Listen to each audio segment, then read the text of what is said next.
دین اسلام نے ہمیں یہ بتلایا ہے کہ یہاں آنے سے پہلے سب لوگ عالم ارواح میں تھے، اور یہاں آنے کے بعد سب لوگ عالم دنیا میں آ گئے۔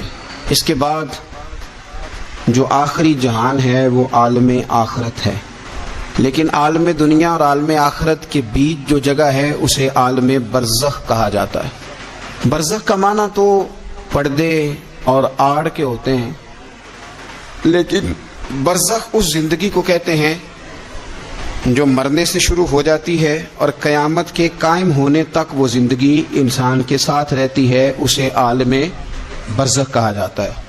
اسی کو قبر کی زندگی کہا جاتا ہے۔ لیکن عالم برزخ کیوں کہا جاتا ہے، اس کی کیا وجہ ہے؟ تو اس کی وجہ یہ ہے کہ ہر آدمی کو قبر نصیب نہیں ہوتی، تو جو جل کے مر گیا جزا اور سزا اسے بھی ملے گی، عذاب قبر اسے بھی ہوگا، پر اس کا نام کیا ہے؟ عالم برزخ۔ جو آدمی دریا میں ڈوب گیا جزا اور سزا کا معاملہ اس کے ساتھ بھی ہے، لیکن نام اس کا کیا ہے؟ عالم برزخ۔ نبی کریم صلی اللہ تعالی علیہ وسلم ارشاد فرمانے لگے، حضور فرماتے ہیں کہ ایک شخص نے وصیت کی تھی کہ جب میں مر جاؤں تو مجھے بڑا ڈر آتا ہے، میں اللہ کے حضور کس طرح کھڑا ہوں گا۔ اپنی اولاد سے کہنے لگا کہ اس طرح کرنا کہ میری لاش کو جلا دینا، پھر میری راکھ کو ہواؤں میں اڑا دینا، میں اپنے رب کریم کے سامنے کھڑا نہیں ہو سکتا۔ اس کے بچوں نے اسی طرح کیا۔ تو حضور صلی اللہ علیہ وسلم فرماتے ہیں پھر اللہ نے زمین کے ذروں کو حکم دیا اور زمین نے سارے ذرے اکٹھے کیے، پھر رب نے اسے زندگی دی، اور پھر پوچھا یہ تو نے وصیت کیوں کی تھی؟ تو اس کرتا اللہ میں تیرے سامنے کھڑا نہیں ہو سکتا تھا، مجھے اپنے اعمال کا پتہ تھا، جے ویکھا میں عملاں بلے تے پھر تے کچھ نہیں نا میرے پلے، تو میں ڈرتا تھا کہ کیا بنے گا۔ تو رب فرمائے گا فرشتوں میرا بندہ سچ کہتا ہے، اسے میرے فضل سے جنت عطا کر دو۔ تو اللہ ذروں کو بھی جمع کرے گا، ہواؤں میں، خشکیوں میں، سمندروں میں۔ مرنے کے بعد انسان جہاں بھی ہوگا اسے جزا اور سزا کا معاملہ وہاں ملے گا۔ اب عذاب قبر جو ہے، قبر کے اندر جو انسان کا عذاب ہے تو وہ بھی عالم برزخ کا عذاب ہے۔ میرے رسول کریم صلی اللہ تعالی علیہ وسلم نے نا کچھ چیزوں سے پناہ مانگی ہے، خود حضور نے، خود نبی پاک صلی اللہ علیہ وسلم، رسول کریم علیہ الصلوۃ والسلام نے پناہ مانگی۔ حضور فرمانے لگے اے اللہ مجھے کنجوسی سے، بخیلی سے پناہ عطا فرما، اور حضور نے باقاعدہ پناہ مانگی ہے کہ اے اللہ مجھے ارذل العمر ہونے سے پناہ میں رکھ، جب عمر اتنی زیادہ ہو جائے کہ وجود کے حصے کام کرنا چھوڑ جائیں، اس سے پناہ مانگی۔ اور خود میرے نبی پاک علیہ السلام نے قبر کے عذاب سے پناہ مانگی۔ یہ تعلیم امت کے لیے کہ تم بھی پناہ مانگو عذاب قبر سے۔ قبر کا عذاب برحق ہے، قبر کے لیے تیاری کر کے رکھنا، اپنی قبر کو یاد رکھنا، مر جانے کو یاد رکھنا۔ حضرت سعد بن معاذ رضی اللہ تعالیٰ عنہ کا جب جنازہ تھا تو صحابہ کرام فرماتے ہیں حضور نے نماز جنازہ کی امامت فرمائی تو قبر کے تیار ہونے میں کچھ دیر تھی، تو رسول کریم صلی اللہ علیہ وسلم زمین پر بیٹھ گئے اور ایک لکڑی سے حضور زمین کوریدنے لگے، لکڑی سے۔ ہم وہ انتظار تھے کہ اللہ کے رسول صلی اللہ علیہ وسلم سر مبارک اٹھائیں، ہمیں کو نصیحت کریں۔ فرماتے حضور نے سر اقدس اٹھایا تو حضور کی آنکھوں میں آنسو تھے، اور رو کے حضور فرمانے لگے، رو کے کہ اس قبر کے عذاب سے رب کی پناہ مانگو اور اس کے لیے تیاری کر لو، یہ بڑا سخت دن ہے۔ رو کے حضور نے فرمایا، رو کے۔ آج تو لوگ مذاق بناتے ہیں، آج لوگ مذاق اڑاتے ہیں، کچھ فقیر صوفی درویش کہلانے والے بھی، وہ کہتے ہیں جو مولوی بتا رہے ہیں نا قبر میں بچھو ہوں گے، سانپ ہوں گے، یہ تو مولوی اپنی قبر بتا رہا ہے، ہمارا اس سے کیا لینا دینا ہے۔ خدا سے ڈریں، وہ چیزیں جو احادیث مبارکہ میں آ گئیں جس سے نبی پاک نے ہمیں سمجھایا، آپ اس تنبیہ کو، اس نصیحت کو آپ اس رنگ میں لیں گے کہ مذاق بنایا جائے گا دین کا، بجائے اس کے کہ اس سے ڈرا جائے، بجائے اس سے۔ حضرت سیدنا براء بن عازب رضی اللہ تعالیٰ عنہ ارشاد فرماتے ہیں کہ میں نے نبی پاک صلی اللہ تعالیٰ علیہ وآلہ وسلم سے خود اس بات کو سنا ہے، خود رسول کریم صلی اللہ علیہ وسلم نے فرمایا۔ حضرت زید بن ثابت رضی اللہ تعالیٰ عنہ بھی اس بات کے راوی ہیں، فرماتے ہم جا رہے تھے تو 5-6 قبریں تھیں، تو حضور نے فرمایا کن کی قبریں؟ تو ہم نے عرض کی یا رسول اللہ صلی اللہ علیہ وسلم یہ کافروں کی قبریں، یہ صحیح مسلم میں حدیث موجود ہے، کفار کی قبریں۔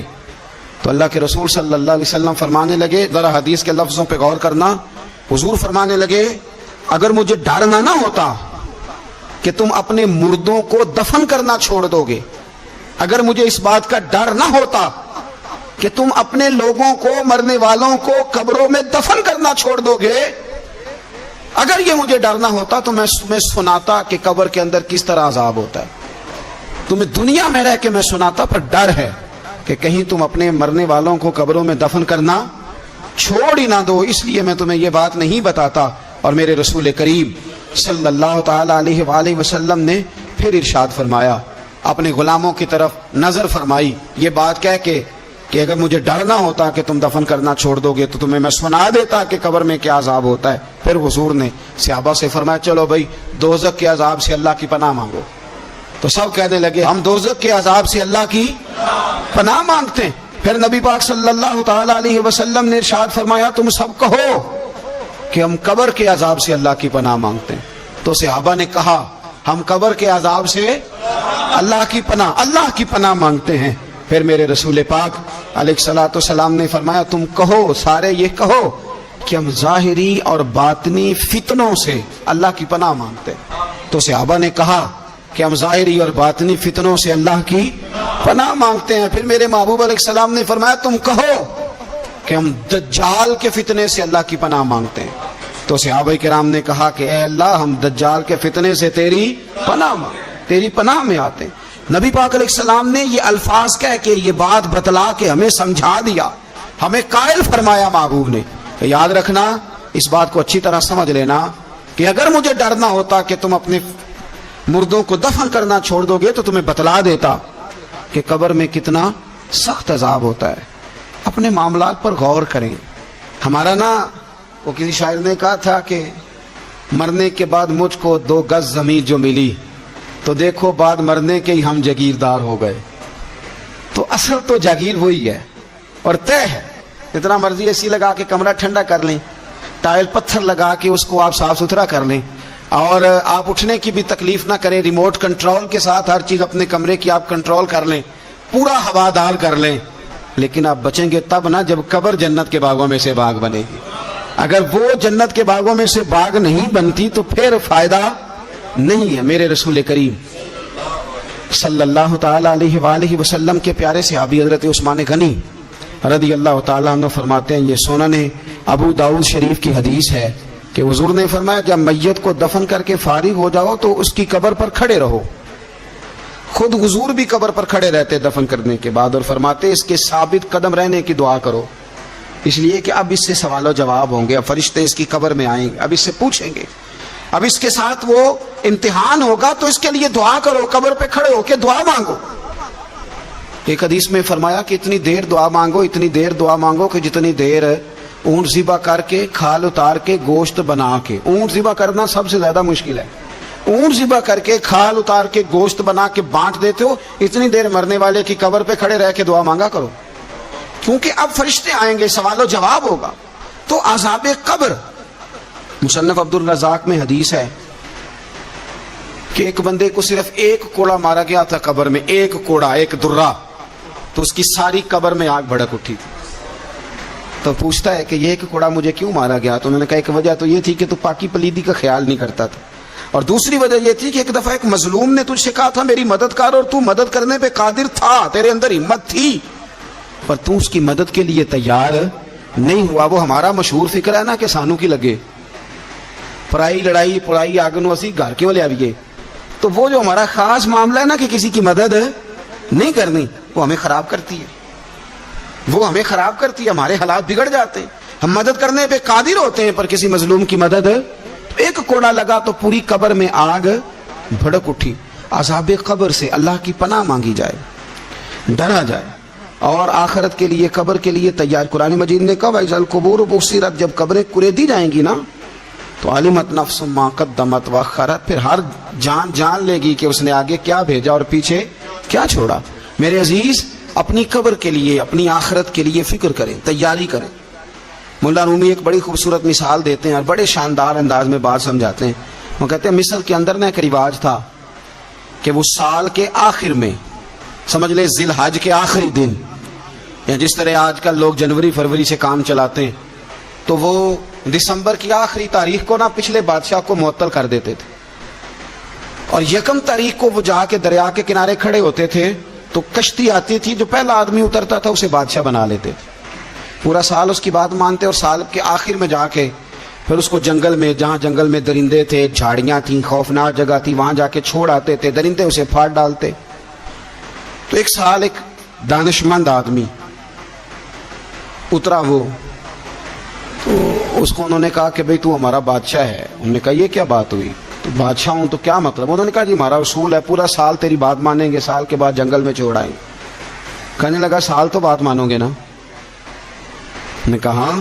کہنے لگا اچھا پھر سب سے پہلے مجھے وہ جنگل دکھاؤ جس میں تم نے آخر میں چھوڑ کے آنا ہے، پہلے مکان کے پہلے سوسائٹی میں گھر کے پہلے قبرستان کی طرف حاضری۔ قرآن پاک کی جو ترتیب ہے نا موت و حیات کی، پتہ کس طرح؟ اللہ جی خلق الموت والحیات، وہ رب جس نے موت اور زندگی پیدا کی۔ قرآن زندگی کا ذکر بعد میں کرتا ہے، موت کا ذکر ہے۔ تو ملا رومی کہتے ہیں وہ آدمی کہنے لگا پہلے دکھاؤ نا کہاں سال کے بعد لے کے جاؤ گے؟ تو انہوں نے جا کے وہ جگہ دکھائی، اس جنگل میں سال کے بعد ہم نے آپ کو لے کے آ کے چھوڑنا ہے۔ تو کہنے لگا ختم ہو گئی بات، اسی جنگل میں چھوڑو گے نا؟ کوئی اور تو نہیں؟ کہا جی اسی میں چھوڑیں گے۔ کہنے لگا بالکل ٹھیک ہے۔ پہلا حکم تخت پہ بیٹھ سے اس نے یہ کیا کہ جنگل کے اندر جتنی خاردار جھاڑیاں ساری کاٹ دو، اس جنگل میں جہاں آخر میں جانا ہے وہ ساری جھاڑیاں کاٹ دیں۔ پھر کہنے لگا جتنے درندے ہیں نا جہاں، وہ سارے مار دو، درندے مار دیے۔ کہنے لگا اب ہل چلاؤ، کیاریاں بناؤ، پھول لگاؤ، گلاب لگاؤ، چنبیلی لگاؤ، کرو اس کے اندر خوشبوئیں۔ وہ سارا سال وہ باغ کی تیاری کرتا رہا۔ سال کے بعد انہوں نے چارپائی پہ باندھا، جب اس باغ میں لے کے جا رہے تھے تو پرانے بادشاہ کہتے تھے نا نہیں میں نے نہیں جانا، چھوڑ دو، اتار دو، معاف کر دو۔ یہ پتہ کیا کہہ رہا تھا؟ کہہ رہا تھا عجلونی، ذرا جلدی کرو، ذرا جلدی کرو، جلدی کرو، مجھے لے جاؤ قبر میں اور جلدی سے مجھے وہاں چھوڑ کے آؤ جنگل میں۔ کیوں بھلا؟ اس لیے کہ اس نے فارغ بیٹھ کے موج نہیں کی، اس نے اپنی آخری جگہ کے پھل پودوں کی تیاری کی۔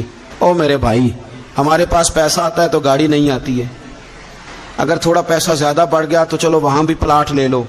کوئی بندہ بھی اپنی آخرت کے لیے، قبر حشر کے لیے سوچنے کو تیار ہے؟ جتنے مکان آپ نے بنانے ہیں نا، بچوں نے بعد میں لڑنا ہے، انہوں نے کہنا کارنے والا ابا مجھے کہہ گیا تھا کارنر والا تیرا ہے، نے کہا تھا مجھے ابا جی، مجھے کہہ گئے تھے کہ تم پہلے بڑا ہو گیا تھا، تو کمائی کرنے لگ گیا تھا، لہذا یہ سارا تیرا ہی ہے۔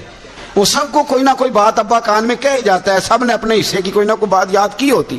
ابا نے کہاں جانا ہے؟ جہاں حالت بڑی خراب ہے، جہاں حالات بڑے پیچیدہ ہیں، مہربانی فرمائیں وہ جو تیاری ہے نا آخرت کی، یہاں رہ کے قبر کی تیاری کریں، یہاں رہ کے وہاں کے کیڑے مکوڑے مارے، پھر وہاں جانے میں کوئی پریشانی نہیں ہوگی۔ پھر تو بندہ بھاگ کے جائے گا، بندہ بھاگ کے جائے گا۔ میں سنیا رات قبر دی کالی، تو پھر کہنے لگے میں تے بھی سنیا اتھے اونے ہونا ہے جدے موڈے کملی کالی۔ تو یہ تو تب ہے نا کہ جب آپ نے اس کے لیے کچھ تیاری کی ہو۔ میرے رسول کریم علیہ السلام نے مومن کی قبر کا حال بھی بتایا۔ یہ تو ہے نا عذاب ان لوگوں کے لیے جو نافرمانی کرنے والے ہیں، یہ ان کی قبر کا حال بتایا۔ تو سنن ترمذی میں، صحیح ابن حبان میں حضرت ابو ہریرہ رضی اللہ تعالیٰ عنہ بیان کرتے ہیں کہ حضور صلی اللہ علیہ وسلم نے فرمایا جب میت کو قبر میں رکھا جاتا ہے تو اس کے پاس سیاہ رنگ والے اور نیلی آنکھوں والے دو فرشتے آتے ہیں اور اس کو اٹھا کے بٹھاتے ہیں۔ باقی حدیثوں میں 3 ہی سوال ہیں، لیکن اس حدیث میں حضور نے فرمایا انہوں نے بس میرے بارے میں ہی پوچھنا ہے، اٹھا کے بس میرے بارے میں صرف یہ پوچھنا ہے، بتا مدینے والے محبوب کے بارے میں دنیا میں کیا کہا کرتا تھا، کیا کہا کرتا تھا ان کے بارے میں دنیا میں۔ تو اعلیٰ حضرت بریلوی تو کہتے ہیں میں نے تو کہہ دینا ہے، سرور کہوں کہ مالک و مولا کہوں تجھے، باغ خلیل کا گل زیبا کہوں تجھے، تیرے تو وصف عیب تناہی سے ہیں بری، حیران ہوں میرے شاہ میں کیا کیا کہوں تجھے، لیکن رضا نے ختم سخن اس پہ کر دیا، خالق کا بندہ خلق کا آقا کہوں تجھے۔ اور پیر میر علی شاہ صاحب کہتے ہیں میں نے وہاں یہ کہنا ہے کہ مکھ چند بدر شاشانی ہے تے متھ چمک دی لاٹ نورانی ہے، کالی زلف تے اکھ مستانی ہے، مخمور اکھی ہیں مد بریاں، سبحان اللہ ما اجمل کا ما اکمل کا ما احسن کا، تے کتھے میرے علی، کتھے تیری ثنا۔